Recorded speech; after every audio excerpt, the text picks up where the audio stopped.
आज इस वीडियो में हम आपको डिटेल्स में बताएंगे कि कितना केवीए का स्टेबलाइजर आपके घर के लिए जो है परफेक्ट रहेगा और कौन सा कंपनी का बाय करेंगे तो ज़्यादा दिन तक चलेगा। देखिए, स्टेबलाइजर को बाय करने के लिए जो सबसे पहला क्राइटेरिया होना चाहिए वो ये होना चाहिए कि आपका घर का टोटल लोड कितना है। टोटल लोड जितना होगा उसी के हिसाब से स्टेबलाइजर को आप लगाएंगे घर में। तो टोटल लोड का कैलकुलेशन जैसे कि आप करना चाहेंगे तो यहाँ पे कुछ अप्लायंसेस का हम नाम बता देते हैं। तो मान लीजिए कि 10 वाट का एलईडी लाइट है आपके घर में, 10 लाइट है तो ये 100 वाट हो गया, ठीक है। उसी के हिसाब से जैसे कि अगर आपके घर में पंखा है, एलईडी टीवी है और रेफ्रिजरेटर है और वॉशिंग मशीन है, तो ये सब का अलग अलग वाटेज होता है। आप पता कीजिएगा, कभी भी जैसे कि ऑनलाइन जैसे कि परचेज करेंगे तो आपको तो इजीली पता चल जाएगा, वहाँ पे मेंशन रहता है, लेकिन ऑफलाइन में आपको देखना पड़ता है कि ये कितने वाट का है। तो अगर आपके घर में है भी तो अप्लायंसेस के पीछे जो है वहाँ पे लिखा हुआ होता है, तो आप वहाँ से पता कर सकते हैं कि ये अप्लायंसेस का कितना वाटेज ये पावर कंजप्शन कर रहा है 1 घंटे के अंदर में। तो देखिए, वॉशिंग मशीन का जो जनरली है पहले तो 1500 वाट का आता था, फिर 1000 वाट, धीरे धीरे कम हो रहा है, तो 750 वाट आज के डेट में मान के चल सकते हैं। मेन चीज़ जो है पानी का जो मोटर है वो भी हम बता देते हैं। देखिए, अगर 1 HP का अगर पानी का मोटर है आपके पास में तो लगभग 750 वाट जो है ये पावर कंजप्शन करता है 1 घंटे के अंदर में।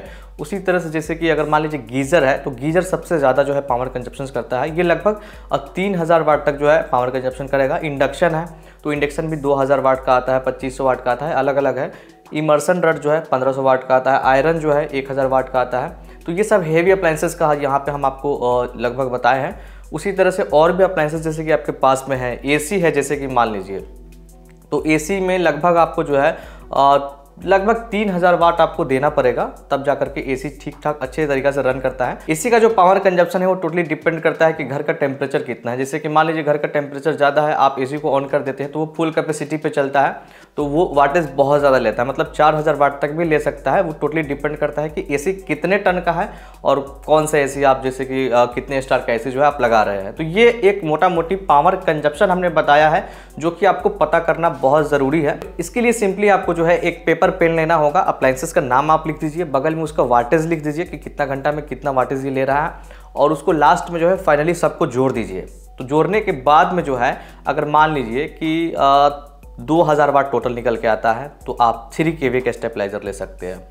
4000 मैक्सिमम जो है जैसे कि आपका लोड रहेगा तो आप 5 kVA का स्टेबलाइजर ले सकते हैं, और 8000 मैक्सिमम जैसे कि आपका लोड है तो उसके लिए आप 10 kVA का स्टेबलाइजर ले सकते हैं। उसी तरह जैसे कि मान लीजिए कि और भी लोड आपका बढ़ जाता है, जैसे कि मान लीजिए 2 AC हो गया और भी बहुत सारा हेवी लोड है, उसके लिए आप 15 kVA का स्टेबलाइजर ले सकते हैं, जिसमें मैक्सिमम लोड की बात करें तो 12000 वाट तक का लोड दे सकते हैं। 12000 वाट लोड बहुत ज़्यादा होता है, तो इतना लोड आप उस पर दे सकते हैं, जिससे कि 2 AC वगैरह, गीज़र वगैरह, ये मतलब हेवी चीज़ यूज़ कर पाएंगे उसमें, तो ये चीज़ को मतलब वो एडजस्ट कर लेगा। 3 kVA के सिनेरियो में जैसे कि मान लीजिए 2400 वाट आप मैक्सिमम लोड दे सकते हैं। तो अगर मान लीजिए कि 2200-2300 लोड आता है आपका टोटल लोड, तो आप 5 kVA के लीजिएगा, क्योंकि एक 200 वाट ही बच रहा है। तो अगर मान लीजिए कि 300 वाट कल को कुछ आप दूसरा अप्लायंसेस को घर पे लगाते हैं तो उसमें क्या होगा कि वो फिर ओवरलोड में चला जाएगा, इसलिए 5 kVA ही थोड़ा सा बढ़ा के ही लेना है। मेरा कहने का मतलब यही है कि जो भी लोड होगा आपका उससे थोड़ा सा बढ़ा करके लेंगे। कितना kVA के स्टेबलाइजर लगना है ये चीज़ आप समझ गए, लेकिन अब इस वीडियो में हम आपको ये बताएंगे कि कौन से स्टेबलाइजर लेंगे तो थोड़ा सा ज़्यादा लंबा चलेगा, ठीक है।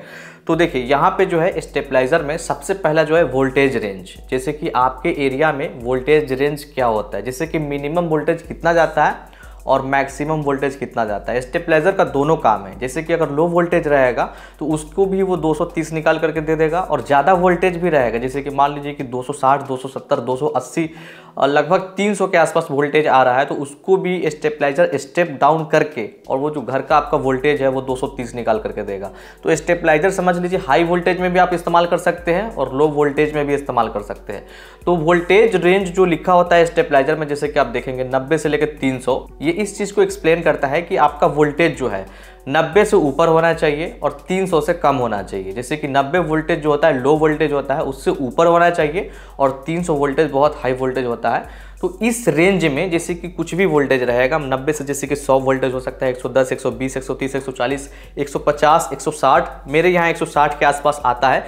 160 वोल्ट भी जो है वो लो कैटेगरी में ही आता है। लगभग 200 तो होना चाहिए मिनिमम, 220, 230 वोल्टेज जो है काफ़ी अच्छा वोल्टेज होता है। तो ये अलग अलग लोकेशन पे अलग अलग वोल्टेज का वेरिएशन हो सकता है, और हाई वोल्टेज बहुत कम जगह पे देखने के लिए मिलता है, लेकिन मिलता है तो उनके लिए भी जो है ये स्टेबलाइजर सही होने वाला है। तो वोल्टेज रेंज आपको कभी भी लेना है तो 140 वोल्टेज से स्टार्ट जो होगा वो आप मत लेना, क्योंकि 140 से कम वोल्टेज अगर रहेगा तो ये काम नहीं करेगा। तो 90 वोल्टेज सबसे परफेक्ट है, और सबसे ज़्यादा बिकने वाला जो स्टेबलाइजर का वोल्टेज रेंज है वो 90 से 300 का ही है। और स्टेबलाइजर में 2 वेरिएंट का स्टेबलाइजर आपको देखने के लिए मिलेगा, जैसे कि एक कॉपर वाला मिलता है, और 2000 जैसे कि कम पेमेंट करेंगे तो उसमें आपको एल्युमिनियम वाला जैसे कि देखने के लिए मिलता है, जो कि हाई ग्रेड एल्युमिनियम आपको देखने के लिए मिल जाएगा।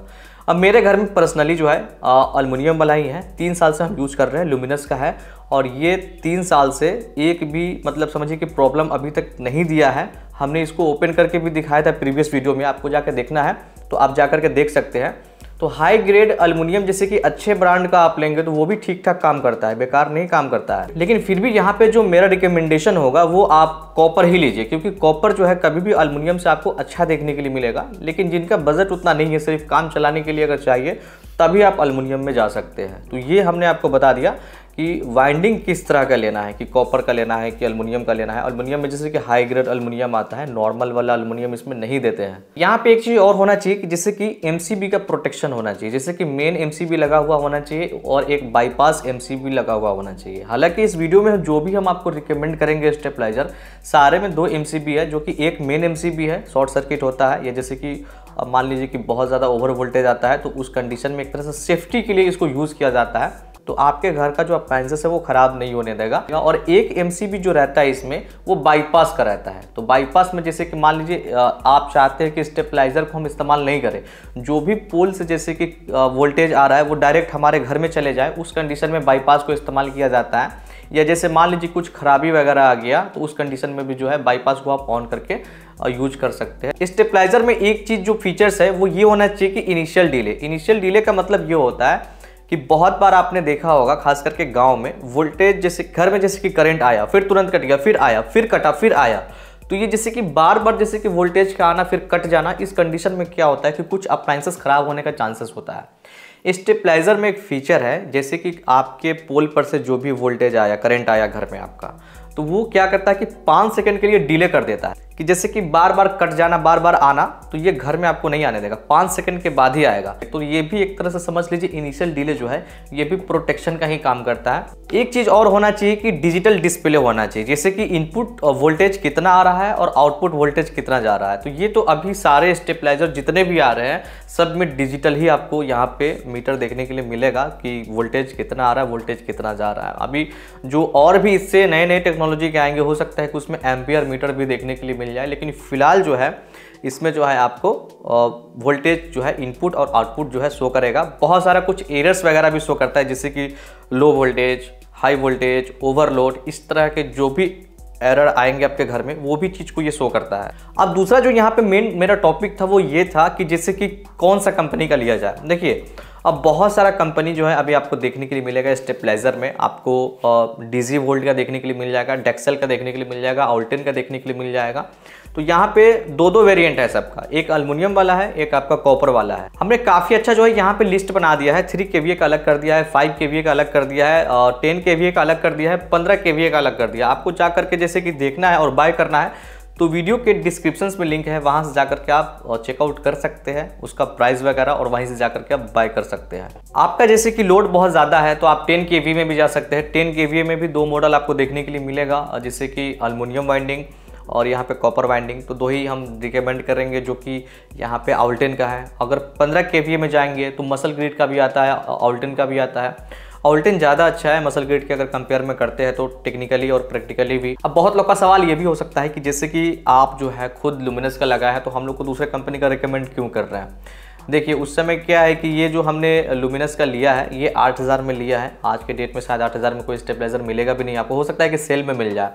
तो अभी ये जो क्या है ना कि ये प्रोडक्ट आउट ऑफ स्टॉक है, आप कहीं पे भी ढूंढ लो ये ऑनलाइन मिलेगा नहीं, सबसे पहला चीज़। दूसरा चीज़ ये है कि अभी क्या है कि इससे बहुत अच्छे स्टेबलाइजर ऑलरेडी मार्केट में हैं, तो इसको रिकमेंड करने से कोई मतलब नहीं बनता है। तीसरा ये चीज़ है कि अगर आपके पास में डीलर के पास में मिलता है तो आप इसे ले सकते हैं। लेने का मेन रीज़न ये है कि मेरा पर्सनल एक्सपीरियंस जो है इस स्टेबलाइजर के साथ में लगभग 3-3.5 साल से यूज़ कर रहे हैं, किसी भी तरह का कोई दिक्कत नहीं है, तो उस बेसिस पे आप इसको बाय कर सकते हैं। तो यही था इस वीडियो में। इस वीडियो को देखने के बाद आप समझ गए होंगे कि कितना kVA का स्टेबलाइजर लेना चाहिए और कौन सा कंपनी का लेना चाहिए। आशा करते हैं वीडियो आपको अच्छा लगा होगा।